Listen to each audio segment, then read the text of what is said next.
Hey guys, welcome back to another episode of the Flip Side Pinball Podcast. I'm your host, Retro Ralph, and this is episode 11. Thank you so much for all your support.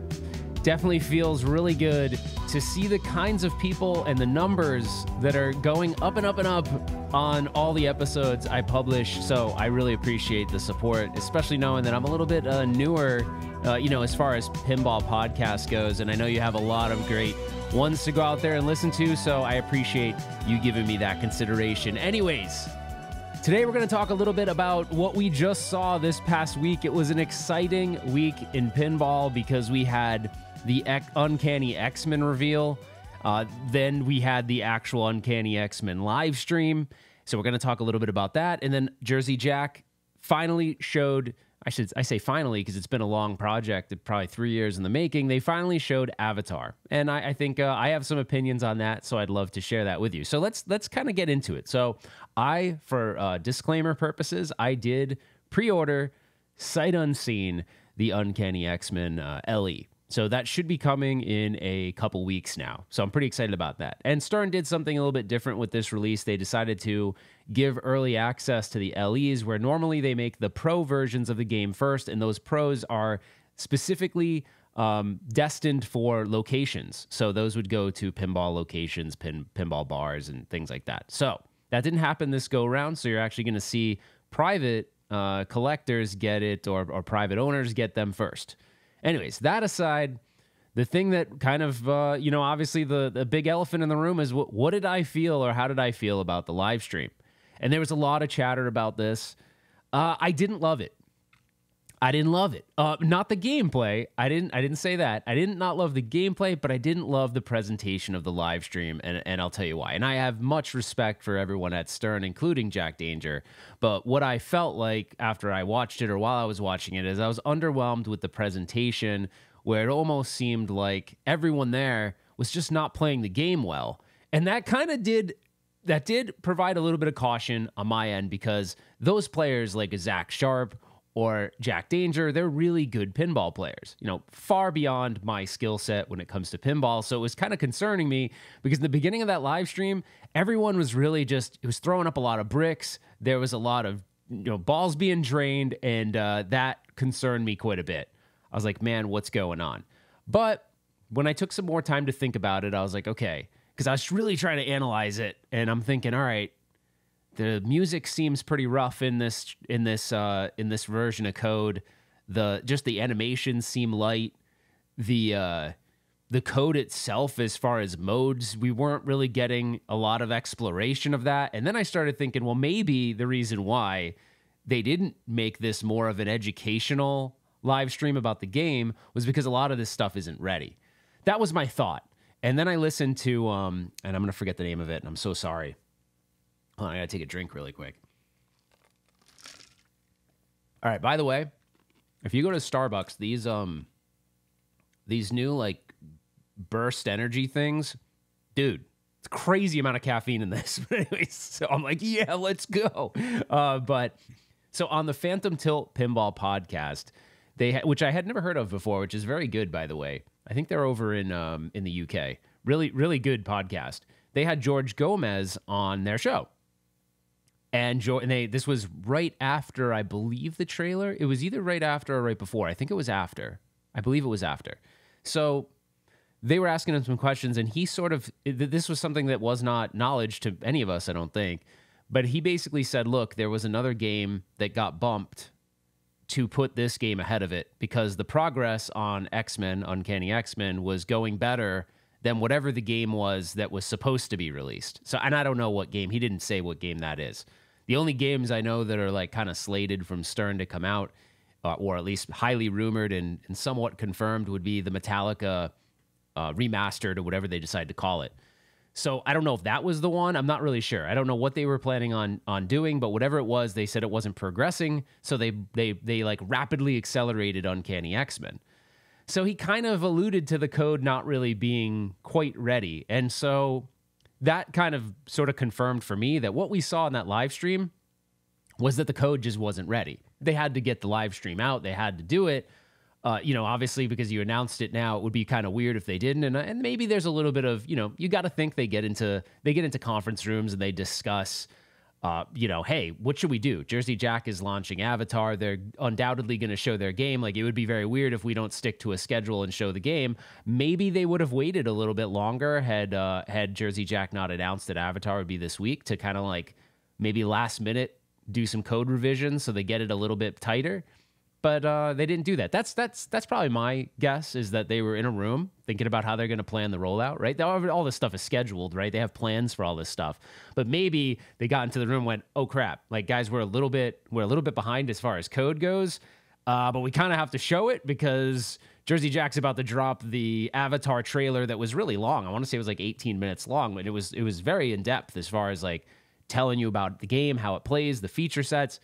So I think there was like a conscious effort to say, look, we got to do this. And yeah, it's going to be a little rough, but we have to. And so did that hurt it or help it? I don't really know. For me, I didn't cancel my order. I didn't stop my order. There are people that literally are saying, oh, they're moving their money from one game to the other. I don't know if that's true, right?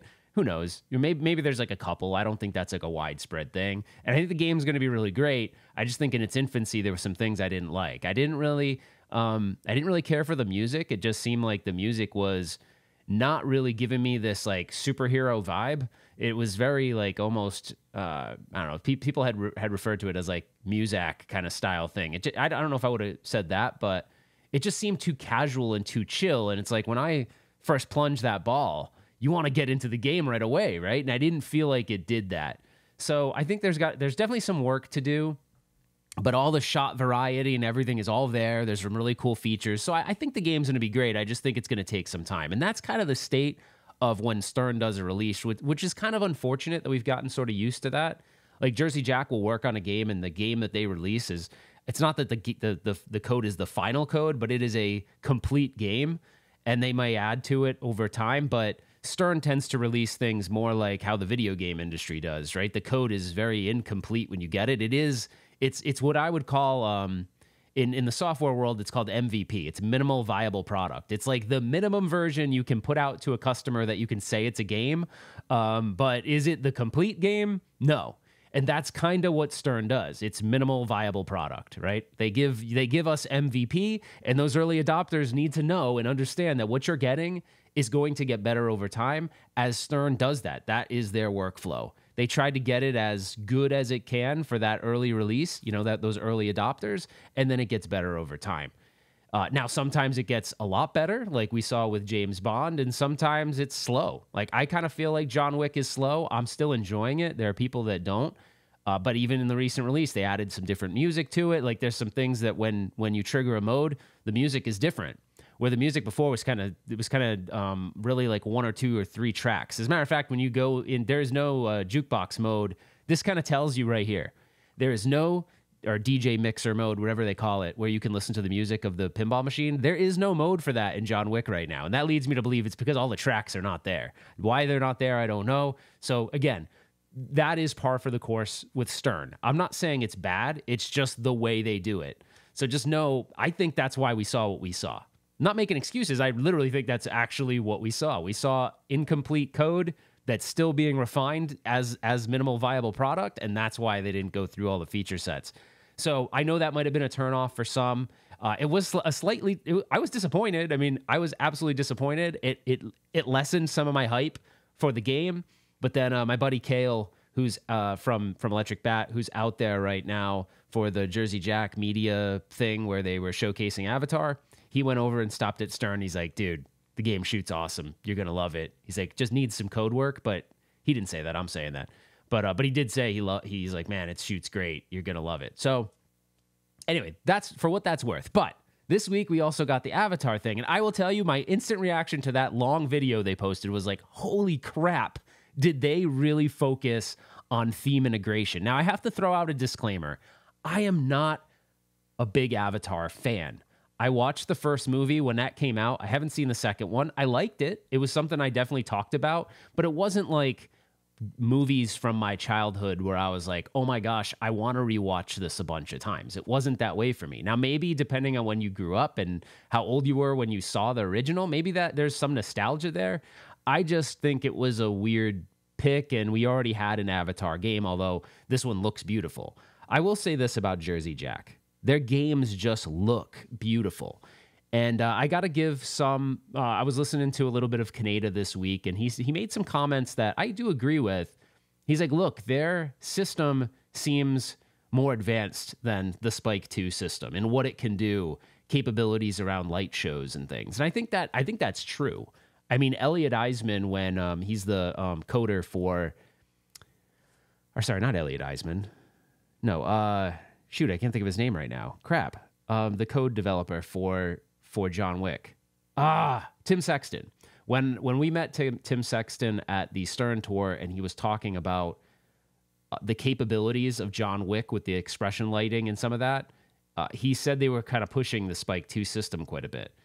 And I thought that was kind of interesting because that was sort of what Kaneda's comment was. He didn't go to that degree talking about maybe the technical aspects of it, but just if you were to visually compare the two, you can tell Jersey Jack has a lot more capability. And we may see more of that, like an enhanced lighting system capability when it comes to the Spike 3 system, which should be whatever the next game is for Stern, that will be their next platform. It will be the evolution of Spike 2. So who knows what's going to come with that. But anyways, back to Avatar. I was blown away by the trailer. It's unfortunate that the theme is Avatar, though, because it's just not something I would want to buy and have in my home. But I really want to play it. I mean, it looks awesome. There were some things, and I didn't have enough time to really deep dive it because we have family in town, but I wanted to still get this podcast out to you. There was this feature that I can't remember. It's something where, like, for a period of time, you're challenged to play with one flipper only, and then you're kind of like hedging your bets on when you want to cash out your bonus. I don't know how that works exactly, but like as soon as you hit your right flipper, I think the pot, like the bonus pot goes away, and I think but you can build it back up again. Like that kind of stuff is really innovative and cool. Like I like that kind of stuff. So I'm like, wow, they're really thinking about some next level things. There's that under play field with the smaller pinball where you're battling, again, don't know Avatar enough to know what you're battling under the table or under the machine, but under the pinball machine, I can't believe I said table. I like get so triggered when people call pinball machines tables. I don't understand that. That came from the virtual pinball world, and it drives me nuts when people are like, oh, look at this cool pinball table. Like it just sounds weird. Like no part of me describes a pinball machine as a table, so I can't believe I just said that. But I don't know. I'm weird, though. Certain weird things trigger me. That triggers me so bad. I just don't get... So I'm triggered myself. Now I'm triggered. Anyways, so underneath the playfield, there's that... There's two separate underworld playfields. And there's a smaller pinball under there, and you kind of have this little mini battle with something in the game that's part of the movie. I don't actually know. But there's like a lot of cool innovation. There's the Eclipse thing with the lighting system. Like there's a lot of really cool stuff. There's some stuff to celebrate here. And one thing that I'll say is, and you guys know I'm like a really big Stern fanboy, is that the quality, like the overall quality aspect of like the amount of money you can tell they put into the feature sets and the toys and mechanisms of the game seem elevated. And I guess my perspective of Jersey Jack has always been they're kind of like this boutique pinball pinball company manufacturer that builds elevated products that have an elevated cost too. And so their overall customer base is like a higher end customer base. Because I mean, you think about it, I think their games, it's like $12,000 and $15,000 for their best one. It's like, I mean, $12,999 for an LE seems like a crazy amount. And now you're talking their version of an LE is $15,000. And then you add tax to that and everything. So if you're buying that new in box, it's a lot of money. So, but when you look at it, you're kind of like, wow, I kind of see the value for the money. Now, I've never really spent a considerable amount of time with any of the Jersey Jack games. I spent a little bit of time with Elton John. I really liked that. But some of the ones, like Toy Story, I actually spent some time with at Southern Fried Gaming Expo and really kind of had a good time with it. I wouldn't want to buy it, but I had a good time with it, and it felt of high quality. The only thing that I did notice and I know this comes up all the time, is people always complain about Jersey Jack, like the flippers and how they the overall like strength of the flippers. They feel weaker, but that was definitely resolved on Elton John. So I don't know if that was like a software thing or if there's actually different coils or what. I don't know what they're doing differently in their flippers. Maybe it's just software. Maybe it's just software tuning. I don't know.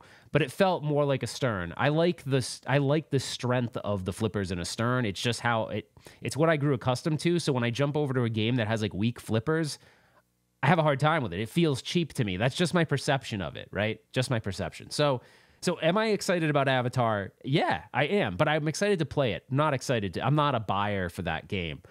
And what it made me think about, it was like, wow, like I have not really taken the time to like slow down and take a look at the quality of a Jersey Jack. And it's really good. But my thing is, what if they did a theme I really wanted? I kind of hope they do, because I'd like to own one despite the big price tag. My only thing that gets in my way is Insider Connected. I put a lot of emphasis on Insider Connected because I freaking love it. It's funny because I have some pinball friends that are older than me, and they still are not like big Insider Connected fans, and I don't know why that is, but I feel like my age group, this like, you know, I'm 45 by the way, but my age group, I think that like the 50 and under that are into pinball really like the features of it. And I think there's so many cool things they can do with Insider Connected in the future, right? And I think there's a big, really involved roadmap around it too. Like one of the things that I would love to see is I'd love to see if me and a friend had the same game. Like my buddy Nick Madsen, he has a lot of the same games as me. Like it would be really cool to play a cooperative game or even a versus game over the internet, right? And if they incorporated like a camera in there, it'd be cool if it was almost like we were hanging out together playing the game, but we're doing that, you know, virtually. That would be so cool. Or even hold your own tournaments, right? Like I could host my own tournament on Insider Connected, do invites, and now all of a sudden we're doing tournaments, you know, virtually. Or even I could participate. Imagine if I could participate in a tournament virtually. Like that would be really cool. Anyways, lots of cool stuff, lots of cool ideas and things that we could do with Insider Connected. But that's my biggest, like, Jersey Jack doesn't have an Insider Connected. I'm shocked by that. I think there's got to be some roadmap for something like an Insider Connected, because that seems like the future where you can enable a lot of cool features that you can't do if you don't have something like that. So, but, you know, kind of going back one more time on Jersey Jack games, I want them to make a theme that I really like, because I think even though if they don't have the online capabilities, I would love to have a Jersey Jack game in my collection and kind of, you know, feel that quality of that game. And do I feel like I would regret the purchase at that price? I don't think so, as long as I felt like I was getting the quality out of it. I do think that, you know, maybe controversial to say, but I do think that an LE is really expensive by Stern, right? It seems like it should be somewhere a tick lower than $12,999. But hey, that's the market right now. That's what it is. And I want to play pinball and I want to own some of these games, so you gotta pay the price. But I mean, the thing that never really comes up, and I'm not an economist by any stretch of the imagination, but you look at it and everything's inflated all over the place. But the thing is, when inflation goes down, do these prices get adjusted, or do the companies decide to keep it where it's at? I guess we'll have to see. But it is a hard pill to swallow at $12,999, in my opinion. It's a lot of money for an LE. So it's a lot of money for a pro. I mean, so it would be great if we could get. Actually, funny thing is, you know, what's really cool, I'm kind of changing subjects a little bit. There's a video out there, and this is from, I want to say 2012, maybe. I could be wrong on the date. And it's the Stern. If you guys remember, Stern had partnered up with Hasbro to make that home version of Transformers. And that actually, they have one at the Pinball Hall of Fame in Vegas, so I've seen it before. It was broken, but I've seen it.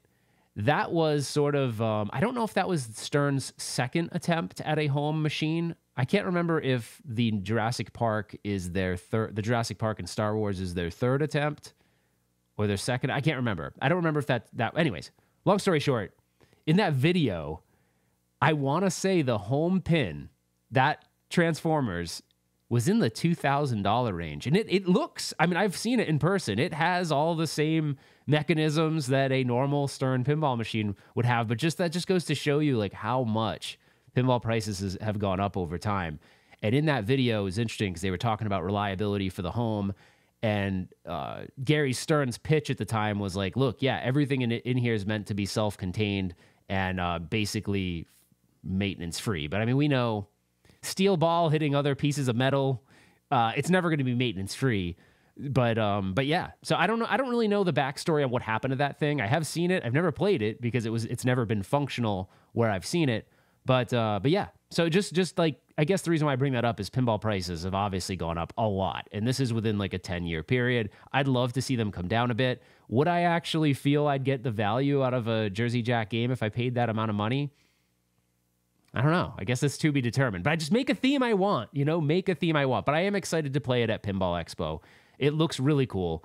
But looks aren't everything, right? I mean, you can say that the playfield artwork is great and the back box artwork is awesome and the LCD assets are amazing, but if the game doesn't shoot well, then what does any of that stuff matter? It is part of the equation. It's pieces of it, right? You need all the pieces. I recently did a video on Pinwoofer and the Power Wave amplifier, right?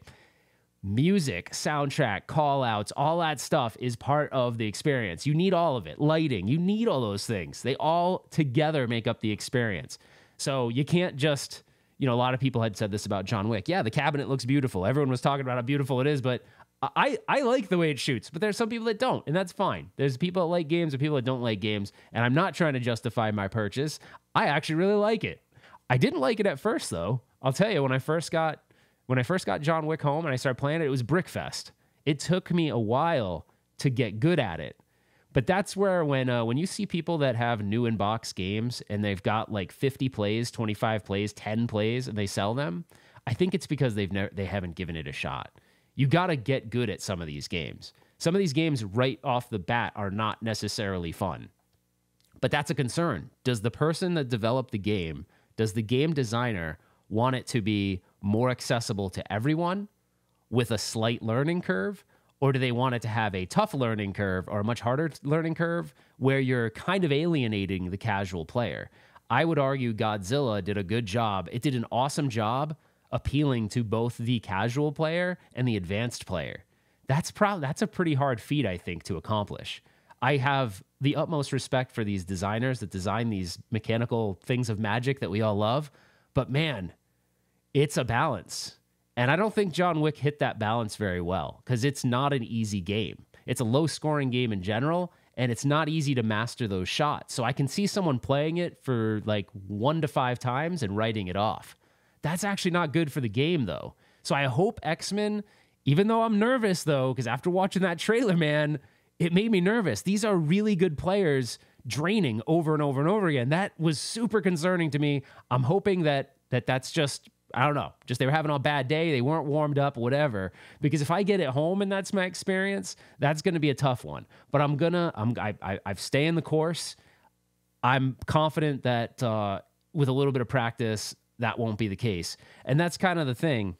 Like I keep repeating myself, but that's the thing. Like how do you do that balance? You got to have a balance because you don't want to release a game that's so difficult that if a casual's first experience is Brickfest with nothing exciting or interesting happening during that, couple minutes they get to play, they may not come back. And that's actually the toughest thing for these companies because you gotta provide a balance. Anyways, guys, I know I was a little all over the place, but hopefully you enjoyed this. I have to do more research on Avatar, but what I'm seeing I really like, and I am undoubtedly really excited to I hit the wrong button. I hit this button. I do this at work all the time. Hit him with the hide! Hit him with the hide! Hit him with the hide! That's right. These companies need to release products that... Hit him with the hide! You gotta hit him with the hide. You gotta come with the thunder. You know what I'm saying? You gotta come with the thunder so that both your casual and your hardcore are happy. That's a hard friggin' thing to do, man. But I'm very excited to see Avatar. Very excited to play it at Expo. I probably won't play it till Expo, but yeah, we'll see. We'll see. Maybe There have been several instances, sorry, I'm going off on a tangent. There have been several instances where it's a theme I'm not interested in really, and I end up really loving the game. That could be this. But I gotta think, with that amount of money, it has to be a Jersey Jack theme that I really, really like. Bring out Matrix, dude. There's a million cool things you could do with the Matrix. Come on. If they have that license, I'd be a buyer for that game. So, and yeah, I mean, I just want to buy a non-Stern. I love Stern, but I want to buy a non-Stern. Give me a reason. Give me a reason, guys. Spooky, Dutch. Back to the Future, that's a good reason. But, dude, Dutch, you take forever. You take a really long time. CGC.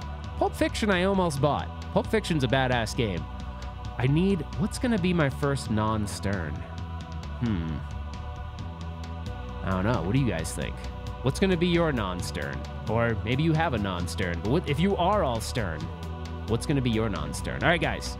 That's it. Thank you so much. You are the best. Your support is awesome. Can't thank you enough. The YouTube side of it, the Retro Ralph Live, you guys are killing it. There's so many views on it that I'm like, holy shit, it's doing... My podcast is outperforming videos on Retro Ralph with almost 70,000 subscribers. And it's amazing. Thank you. Thank you. I'm over the moon. It's really cool because it's something I'm really passionate about. And I was worried. I was worried that maybe people wouldn't come along on this journey with me, and you have, and it means a lot. It really does. And I'm not paying for this. This is free content, and it's about the passion, man. That's what it's all about. It's about me sharing it with you guys. That channel is not even a monetized channel.